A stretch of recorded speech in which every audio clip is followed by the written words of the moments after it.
Kau dah bagi duit bulanan untuk Mimi dan Papa? Belum. Tapi kan Mimi dan Papa tak nak. Betul juga. Kalau macam tu, kita bawa mereka pergi bercuti. Sekarang kan PKP, Ma boleh bercuti. Lah, macam tu kita bayar bil elektrik dan air. Saya setuju. Okey. Hai, tadi korang dah tengok kan budak-budak berlakon yang agak kayu. Korang tengok behind the scene nanti diorang berlakon, diorang baca skrip padahal.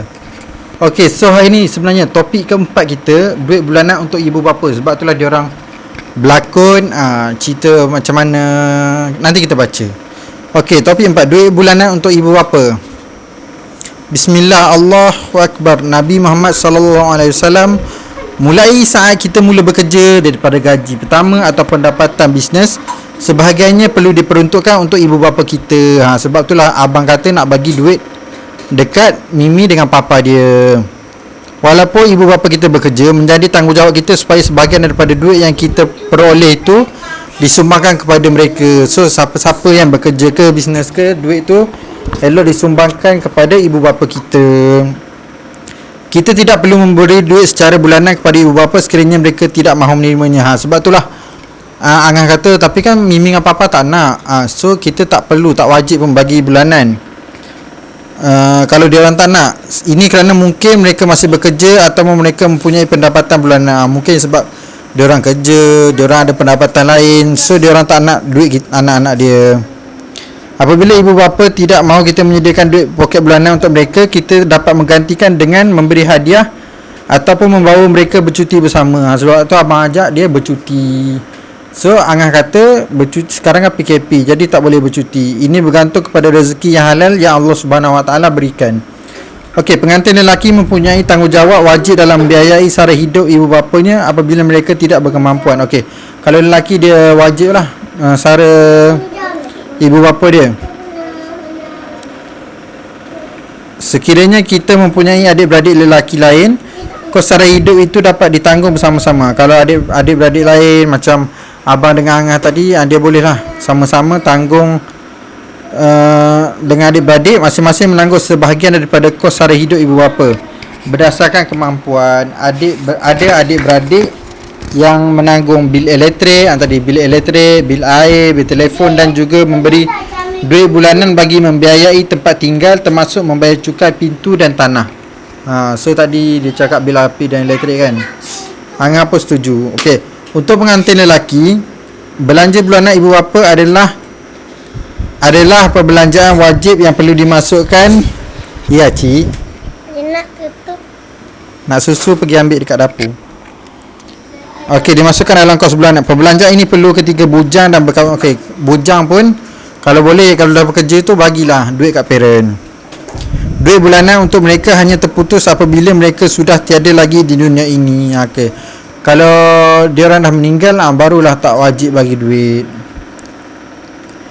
Tetapi tanggungjawab membiayai mereka wajib diteruskan melalui sedekah jariah dan berdoa selepas menunaikan sembahyang fardu dan sekurang-kurangnya.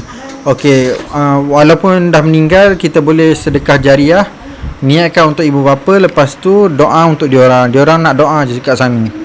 Okey, apabila kita melihat kanak-kanak kecil, itu adalah masa lampau kita, dan apabila kita memandang orang tua, itu adalah masa hadapan kita. Ingat, kita pun akan tua, jangan ingat kita muda selamanya. Okey, sudah pasti orang tua yang bernama ibu dan bapa itu perlu diutamakan dalam tanggungjawab. Duit bulanan untuk ibu bapa kita perlu dikhaskan dalam satu daripada sampul surat yang kita sediakan setiap bulan. Sistem sampul surat boleh kita pelajari melalui buku Hidup Tenang Walaupun Berhutang. Okey, ini buku lain lah disebut. Okey, sekiranya ada waktunya kita tidak dapat memberikan belanja kepada mereka, banyakkan beristighfar. So macam kita tak kerja kan, so duit tak tetap, kita bolehlah beristighfar, berdoa supaya kita cepat mengganti hutang tanggungjawab yang kita tak tertunai itu. So doa banyak-banyak ke Allah supaya kita boleh mengganti hutang tanggungjawab. Okey, Lepas tu kahwin tidak menghentikan kita daripada menunaikan tanggungjawab menyarai ibu bapa selagi mereka masih hidup. So walaupun dah kahwin nanti, tanggungjawab untuk menyara orang tua kita adalah still tanggungjawab kita. Tanggungjawab kita sebagai selepas mereka meninggal dunia, tanggungjawab kita sebagai anak dalam mendoakan dan menghadiahkan mereka kebaikan kekal sehingga mati. So doa yang diorang nak. So doa lah banyak-banyak.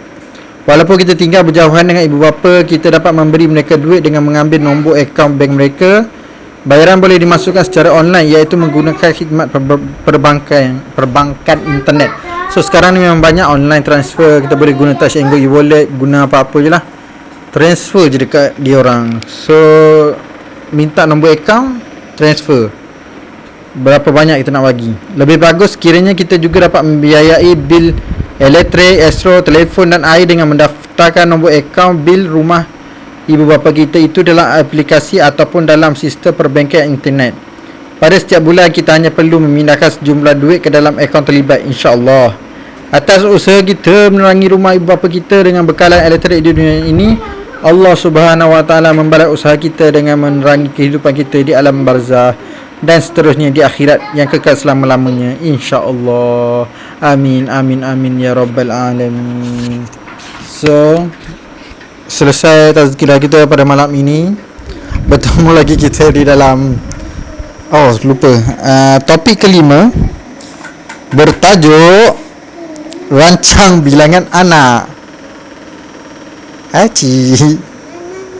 Okey, kena rancang bilangan anak. So, topik kelima, nantikan. Bye. Assalamualaikum. Jangan lupa sarapan karai. Latihan 3, 2, 1. Abang. Ada. Mimi dan papa. Ada ke? Jangan sana. Mimi dan papa tak nak. Betul juga. Kalau macam